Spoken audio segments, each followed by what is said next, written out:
골로새서 1장 13절에서 23절의 말씀 우리 같이 한번 한 목소리로 읽도록 하겠습니다. 조금 길지만 한 목소리로 함께 읽겠습니다.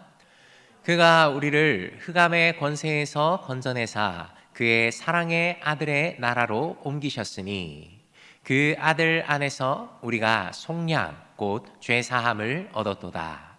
그는 보이지 아니하시는 하나님의 형상이시요 모든 피조물보다 먼저 나신 이시니 만물이 그에게서 창조되되 하늘과 땅에서 보이는 것들과 보이지 않는 것들과 혹은 왕권들이나 주권들이나 통치자들이나 권세들이나 만물이 다 그로 말미암고 그를 위하여 창조되었고 또한 그가 만물보다 먼저 계시고 만물이 그 안에 함께 섰느니라. 그는 몸이 교회의 머리시라. 그가 근본이시요 죽은 자들 가운데서 먼저 나신 이시니 이는 친히 만물의 으뜸이 되려 하심이요 아버지께서는 모든 충만으로 예수 안에 거하게 하시고 그의 십자가의 피로 화평을 이루사 만물 곧 땅에 있는 것들이나 하늘에 있는 것들이 그로 말미암아 자기와 화목하게 되기를 기뻐하심이라. 전에 악한 행실로 멀리 떠나 마음으로 원수가 되었던 너희를 이제는 그의 육체의 죽음으로 말미암아 화목하게 하사 너희를 거룩하고 흠없고 책망할 것이 없는 자로 그 앞에 세우고자 하셨으니 만일 너희가 믿음에 거하고 더 위에 굳게 서서 너희 들은 바 복음의 소망에서 흔들리지 아니하면 그리하리라. 이 복음은 천하 만민에게 전파된 바요 나 바울은 이 복음의 일꾼이 되었노라. 아멘. 성도는 어떤 답을 가진 사람입니까? 라는 제목을 오늘 붙여보았는데요. 제가 고향의 모교회에서 청년 시절 초등부 교사를 했습니다. 초등부 교사를 하면서 이 새소식반이라는 프로그램을 담당을 했었는데 이 새소식반이라는 프로그램은 여러 가지가 있지만 기억에 남는 것은 토요일 날 이렇게 친구들을 모아가지고 함께 말씀을 듣게 하고 찬양과 말씀을 듣게 하고 그리고 그 들은 말씀을 가지고 복습 게임이라고 해가지고 그 말씀의 내용을 가지고 뒤에 퀴즈를 했었습니다. 그러면서 퀴즈를 잘하는 친구에게 간식을 이렇게 막 주고는 했었는데요. 한 친구가 이 퀴즈를 너무 잘하는 겁니다. 너무 잘하니까 주변에서 다른 친구들이 이 친구에게 물어봅니다. 어떻게 하면 맞출 수 있니? 라고 하면서 이렇게 물어보는 거죠. 근데 그 친구의 대답이 걸작이었습니다. 얘들아, 간식을 얻고 싶으면, 퀴즈를 맞추고 싶으면 재빨리 정답이라고 얘기해. 손을 들어. 그 다음에 무조건 답을 하나님, 예수님 하면 돼. 제가 그 이야기를 뒤에서 이렇게 들었는데 맞지 않습니까? 이 친구 똑똑합니다. 실제로 생각해 보니까 가르치는 것들이 하나님이 어떤 분이시고 우리를 위해서 무슨 일을 하셨는지고 예수님께서 우리에게 무엇을 가르치시고 선포하시며 예수님이 어떻게 고치셨는지 이런 내용들을 가르치지 않습니까? 성경의 내용들. 그러니까 답이 하나님, 예수님이 답이 반 이상인 겁니다. 야, 이 녀석 진짜 똑똑하네 라고 하면서 그렇게 지나갔습니다.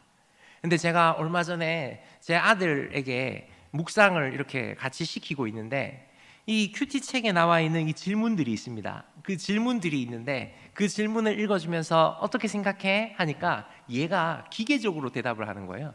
하나님, 예수님 이렇게. 뭐 그게 어딥니까? 마는 우리는 사실은 기계적으로 답을 하나님, 예수님 이렇게 하는 사람들은 아닙니다. 우리는 하나님의 자녀된 우리는 인생의 답을 진실로 삶의 의미와 목적과 방향을 하나님께로 고정한 사람들이기 때문에 우리가 기계적으로 하나님, 예수님 하고 답하는 것이 아니라 진실로 우리의 답이 되시는 예수 그리스도, 우리 주님, 우리 하나님을 고백하는 것이 우리입니다.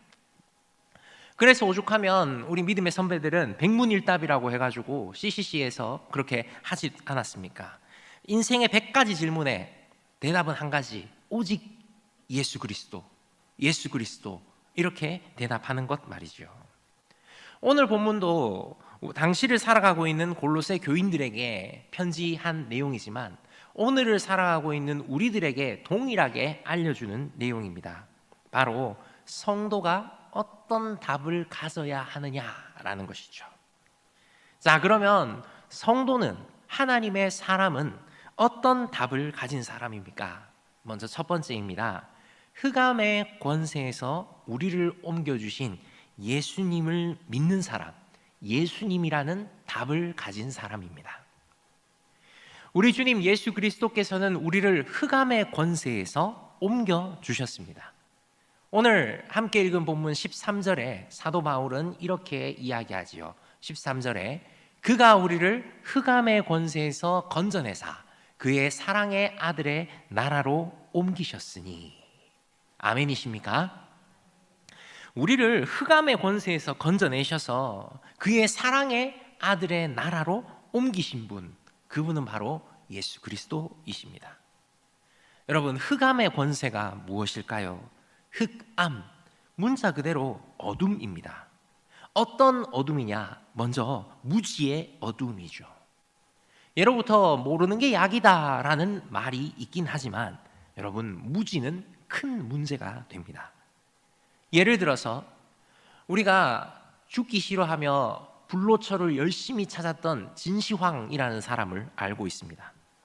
분열된 중국을 빠르게 통일했던 고대의 왕, 이 능력 있고 야망 있으며 이 놀라운 권력을 휘둘렀던 이 진시황은 죽음을 피하기 위해서 불로초를 구하려고 애를 많이 썼다고 합니다.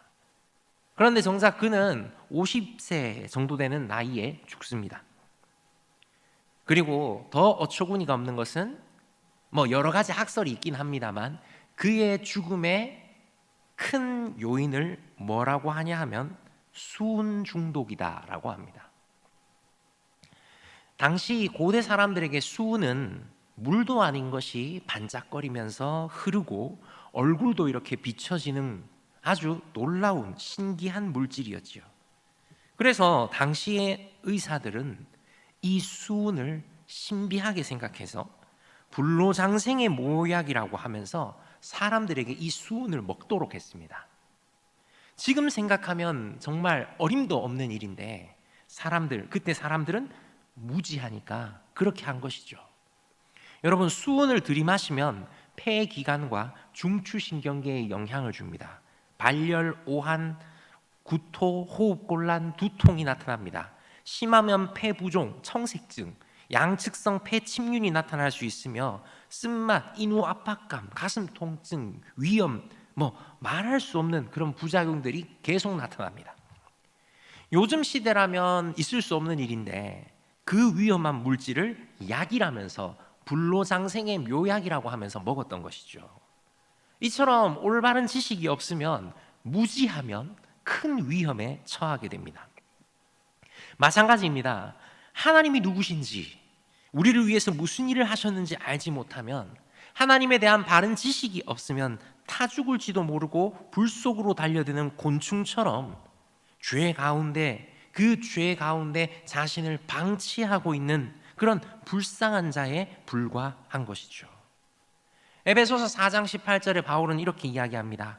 그들의 총명이 어두워지고 그들 가운데 있는 무지함과 그들의 마음이 굳어짐으로 말미암아 하나님의 생명에서 떠나 있도다. 믿지 않는 사람들에 대해서, 거짓 교사들에 대해서 이렇게 평가를 하는 것이죠. 그러니까 모르는 것은 약이 아닙니다. 또 흑암이라는 것은 윤리적인 부분에도 적용할 수 있죠. 사실 이 윤리적인 어두움, 그러니까 비윤리적인 행동은 진리가 없는 결과 아닙니까? 도덕적인 부패는 이 진리가 없는 결과이죠. 이것을 어둠의 일, 흑암이라고 이야기할 수 있습니다. 그러니 사람들은 어둠 속에서 세상의 주관자들인 마귀들에 이끌려 자기 소견에 옳은 대로 닥치는 대로 죽어 있는데, 예수님께서 빛을 비추어 주셨습니다. 그래서 흑암의 권세에서 그의 사랑의 아들의 나라로 옮겨 주신 것이지요. 이런 무지와 도덕적인 타락인 흑암의 권세에서 우리를 구원하신 분이 누구시라고요? 바로 예수 그리스도이십니다. 우리는 흑암의 권세에서 하나님의 나라로 옮겨졌지만 우리가 사는 현실은 여전히 불완전하고 죄악이 가득한 현실을 디디고 삽니다. 그런 유혹을 매일 받으면서 사는 사람들이죠. 그렇기에 우리는 기억해야 합니다. 그렇기에 우리는 집중해야 하지요. 흑암의 권세에서 우리를 구하신 예수 그리스도, 그분이 답이라는 사실, 그분을 믿는 믿음으로 그분을 따라 살면서 그냥 살아가는 것이 아니라 죄와 싸우며 그렇게 우리가 애쓰는 것이, 그 하나님과 더 깊이 교제하는 것이 영적으로 더 풍성한 생명을 누릴 수 있는 것임을 기억하고 예수 그리스도 그 주님을 구하는 우리가 되어야 할 것입니다. 자, 그러면 성도는 어떤 답을 가진 사람인가? 그 두 번째입니다. 그 두 번째는 값없이 우리를 속량하신 곧 죄 사함을 주시는 예수님을 믿는 사람, 죄 사함을 주시는 예수님이라는 답을 가진 사람입니다. 14절의 말씀, 우리 14절의 말씀을 같이 한번 읽어봤으면 좋겠는데요. 14절입니다. 그 아들 안에서 우리가 속량 곧 죄 사함을 얻었도다. 아멘. 우리를 속량하신, 죄를 사해 주신 그분이 누구십니까? 예수 그리스도입니다. 우리의 답이 되시는 분이시죠. 사도 바울은 우리라고 하면서 골로새 교회뿐만 아니라 옥중에 갇힌 사도 자신을 포함해서 우리라고 이야기하면서 우리를 속량 곧 죄 사함을 주신 예수 그리스도의 이런 그 예수 그리스도를 높이고 있습니다.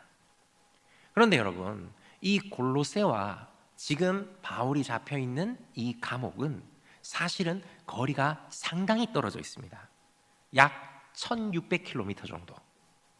그러니까 손쉽게 움직일 수 있는 거리가 아니지요.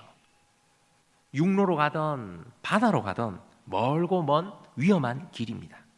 이렇게 먼 거리에도 불구하고 바울의 서신들은 골로새 교회에 전달되었고 오네시모 같은 그런 충직한 사람들이 그 편지를 전달해 주었습니다. 거리도 먼데 또 생각해 보면 바울은 골로새 교회를 방문한 적이 없습니다. 그럼에도 바울은 무엇이라고 이야기합니까? 우리라고 이야기합니다. 그 우리는 모든 속량 곧 죄 사함을 받은 사람들이다라고 이야기를 합니다.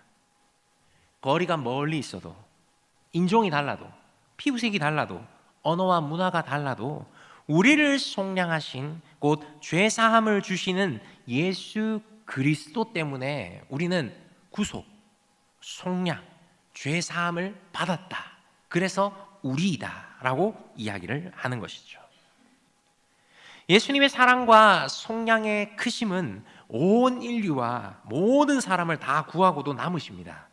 그러나 하나님은 택하신 사람을 구하십니다. 아무런 공로 없이 말입니다. 하나님의 사랑으로 죄의 노예들을 자유롭게 풀어주십니다. 속량해 주십니다. 이 속량을 위해서 하나님은 예수 그리스도라는 대가를 치르셨습니다. 하나님 자기 자신이 직접 이 땅에 오셨고 십자가를 지시며 죽으시고 다시 살아나신 것이죠. 그런데 이것은 아무런 조건이 없습니다. 오직 하나님의 사랑, 하나님의 자비하심으로 구원을 받은 것이죠. 이것이 은혜입니다. 아무런 자격이 없는 자에게 값없이 주어지는 은혜이죠. 우리가 예수님을 믿고 구원을 받은 것이 태어난 지역 때문이 아닙니다. 민족이 아닙니다. 능력이 아닙니다. 성실이 아니지요. 우리가 일생 교회를 잘 다니고 예배를 빠지지 않고 교회에서 직분을 잘 맡아서 섬기며 헌금을 잘 해서 그런 조건으로 구원을 받은 것이 아닙니다. 오직 하나님의 사랑으로 죄인들을 불쌍히 여겨주시는 긍휼의 은총으로 우리를 구원하신 것입니다. 이처럼 하나님께서 우리에게 베풀어 주신 그 속량은 우리가 치러야 할 대가, 청산해야 할 빚이 아닙니다. 오직 은혜로, 오직 주의 은혜로 주신 완전한 속량입니다. 이 하나님의 사랑으로 속량받았음을 기억하십시오. 그리고 이 속량이 없었다면 우리는 얼마나 비참한 존재인지를 기억하시기 바랍니다. 얼마나 희망 없이 살다가 무능력하고 자포자기한 채 살아야 했을지를 생각해 보십시오. 이 고해의 인생, 괴로움의 바다인 인생을 살고는 또 죄의 대가를 치르고 영원한 형벌까지 받아야 한다면 얼마나 인생이 비참하고 괴로운 일입니까? 그런데 우리 주님께서는 이 속량을 이루어 주셨습니다. 값없이 은혜를 베풀어 주셨습니다. 예수님께서 자기 자신을 내어 주셔서 쓸모없는 인간들을 위해서 고귀한 생명을 주셨습니다. 구원의 은혜, 생명과 사랑, 성령 하나님의 축복과 미래에 주어질 영원한 생명에 대한 약속, 이 모든 것을 주신 것입니다. 이것은 이미 받아서 끝나버린 은혜가 아니라 아침마다 새롭고 늘 새로우니, 늘 새로운 감격이 되는 은혜이지요. 쓸모없는 인간을 위해서 감내하신 십자가의 고통, 아니 하나님이신 분이 인간의 몸을 입고 아기로 오신 그 고통과 괴로움을 생각하시기 바랍니다. 영원 전부터 함께 하셨던 그 하나님이 예수 그리스도를 서로를 외면하시게 만들었던 그 죄의 대가, 그 죽음의 심각성을 기억하시기 바랍니다. 이 속량의 은혜를 생각하고 그 사랑에 감격해서 우리는 예수 그리스도라는 그 답만, 진실로 그 예수 그리스도라는 답을 붙들고 살아야 할 것입니다. 그 답을 붙들고 살아가는 모습은 어떤 것일까요? 바로 속량, 우리를 용서해 주신 그 은혜를 따라서 우리도 용서할 수 있습니다. 나눌 수 있지요. 예수님께서 비유로 말씀하셨죠. 1만 달란트를 탕감받은 사람. 1만 달란트면 국가 예산보다 큽니다. 그런데 그 많은 빚을 진 사람이 주인에게 이 모든 빚을 탕감받았습니다. 근데 자기에게 100데나리온, 한 500만 원 정도를 빌려간 사람에게 멱살을 쥔다면 그건 있을 수 없는 일이겠죠. 어떻게 해야 되겠습니까? 감당할 수 없는 사랑을 자기가 먼저 받았다면 그 사랑을 따라, 그 사랑을 닮아서 흉내라도 내면서 살아야 하지 않겠습니까? 이 속량의, 이 구원의 사랑을 기억하며 예수 그리스도를 생각하며 예수 그리스도라는 인생의 답을 붙들고 살아가는 저와 여러분이 되시기를 바랍니다. 자, 마지막입니다. 성도는 어떤 답을 가진 사람입니까? 우리를 교회로 삼아주시는 예수님을 믿는, 예수님을 답으로 가진 사람입니다. 20절의 말씀을 같이 한번 봤으면 좋겠습니다. 함께 읽겠습니다. 그의 십자가의 피로 화평을 이루사 만물 곧 땅에 있는 것들이나 하늘에 있는 것들이 그로 말미암아 자기와 화목하게 되기를 기뻐하심이라. 아멘. 우리를 그리스도의 몸의 일부인 교회로 삼아 주십니다. 하나님께서는 예수님을 통해서 새롭게 창조하시죠. 성부 하나님에 의해 성자 예수님을 통해 성령 하나님 안에서 말입니다. 그래서 예수님은 만물을 붙들고 계십니다. 이전에 죄로 인해서 심판과 저주를 받아서 깨어진 것을 바로잡으시고 고치시지요. 예수 그리스도를 이 땅에 보내셨고 우리를 위해서 십자가에 내어주셨습니다. 이건 놀라운 사랑의 결과였고 이로써 우리는 하나님의 사랑을 알게 되었고 받게 되었습니다. 구원받은 우리는 새로운 생명으로 거듭나서 새로운 공동체, 예수 그리스도를 머리로 하고 그의 몸된 지체로 한 몸을 이룬 교회로 우리가 함께 모이게 되었습니다. 그리스도께 접붙여진 지체가 된 것이죠. 그러니 하나님 안에서 하나님의 사랑 안에서 구원받은 우리는 하나입니다. 각각 개개인이 혼자가 구원을 받은 것이 아니라 구원받고 한 몸을 이룬 한 몸이 된 것이지요. 이 교회는 예수 그리스도를 머리로 하고 우리는 그의 몸의 지체가 되어서 하나된 하나님의 나라를 먼저 경험하게 되는 천국의 모형인 것입니다. 전혀 하나 될 수 없는 사람들이 예수님을 통해서 하나 되는 것, 중간에 막힌 담을 자기 육체로 헐어버리신 예수님, 그 예수님 때문에 하나 되는 것 말입니다. 나이도 다릅니다. 성격도 다르지요. 생각도 다릅니다. 모든 것이 다른 우리를 예수님으로 인해서 하나 되게 하셔서 교회에서 한 몸 이룬 공동체가 되게 하셨습니다. 예수님께서 다시 오실 때에 온 인류가 교회가 될 것입니다. 교회와 세상 사이의 구분이 사라지고 교회가 완성되겠지요. 그때 예수님은 교회의 머리를 넘어 온 인류의 머리가 되십니다. 만물의 머리가 되십니다. 그리고 모든 저주와 진노가 풀리고 모든 만물은 아름다운 관계가 될 것입니다. 그렇기에 우리는 우리를 그리스도의 몸된 지체로 삼아주신 것, 그것을 기억하면서 단지 천국에 가는 입장권 정도가 아닌 구원받은 것을 넘어서 온전한 몸을 이루게 하시고 흠이 없게 하시고 책망할 것이 없게 하시며 그 일에 모든 백성들을 참여시켜서 서로 섬기게 하시는, 영원한 것에 동참하게 하시는, 하나님을 사랑하고 이웃을 사랑하게, 그래서 하나님의 뜻이 하늘에서 이루어진 것처럼 땅에서도 이루어지게 하시는 그 하나님의 사랑과 풍성함과 은혜와 긍휼과 능력을 얻게 하시는 것입니다. 말씀을 맺겠습니다. 우리가 지금은 하나님의 자녀이며 사랑받는 그리스도의 교회의 소중한 지체들이지만 원래 우리는 하나님의 사랑에 눈뜨지 못한 죄인이었습니다. 우리는 우리를 위해 십자가에서 죽으신 구속의 사랑 때문에, 예수 그리스도의 그 사랑 때문에 자녀가 되었음을 기억해야 합니다. 우리는 이미 흔들리지 않는 하나님의 나라를 소유한 자, 예수 그리스도라는 정답을 가졌음을 기억해야 합니다. 그렇기에 이 정답을 가지고 말세를 살아가는 동안 예수 그리스도께서 다시 오실 그때까지 시련과 고난은 있겠지만, 언제가 될지도 모르지만 하나님께서 자기 아들을 아끼지 아니하시고 우리에게 내어주셨으며 그 아들과 함께 우리에게 가장 좋은 것으로 주시는 하나님이심을 믿고 의지하며 그 답을 든든히 붙들고 그 답을 따라, 그 답을 닮아 살아가는 우리가 되어야 할 것입니다. 이제 우리는 우리의 삶의 기준, 판단의 기준이 달라진 자들입니다. 우리는 정답지를 알고 있으며 궁극적인 이 정답, 완벽한 정답을 알고 있고 그 정답을 닮아가는 자들, 그 정답을 따라가는 자들입니다.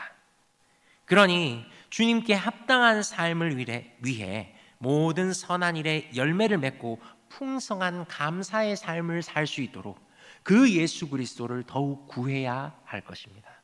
그 예수 그리스도와 더욱 깊은 관계를 맺어야 할 것입니다. 그리고 그 예수 그리스도를 더욱 자랑하며 풍성히 해야 할 것입니다. 우리가 가진 답이 이것이고 우리가 그 답을 가지고 이렇게 살아가야 합니다.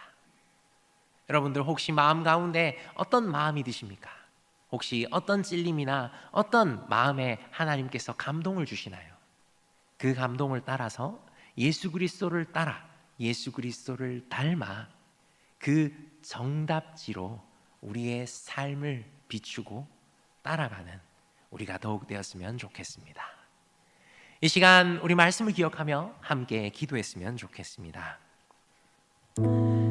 하나님, 우리는 하나님과 원수였습니다. 그러나 우리를 흠없는 자로 세워주시고 책망할 것이 없는 자로 만들어주신 하나님의 은혜, 그 하나님의 사랑을 우리가 기억합니다. 우리가 그 답을 온전히 바라보길 원하며 그 답을 우리가 더욱 풍성히 소유하길 원합니다. 하나님, 우리에게 그 답을 더욱 풍성하게 해 주옵소서. 예수 그리스도의 그 사랑 안에 더욱 우리가 거하게 하시고 우리가 그 풍성함을 누리고 또한 나누며 우리가 그 인생의 참된 답을 알고 살아가는, 전하며 살아가는, 누리며 살아가는 우리가 더욱 되게 해달라고 우리 주여 크게 부르고 함께 기도하도록 하겠습니다. 주여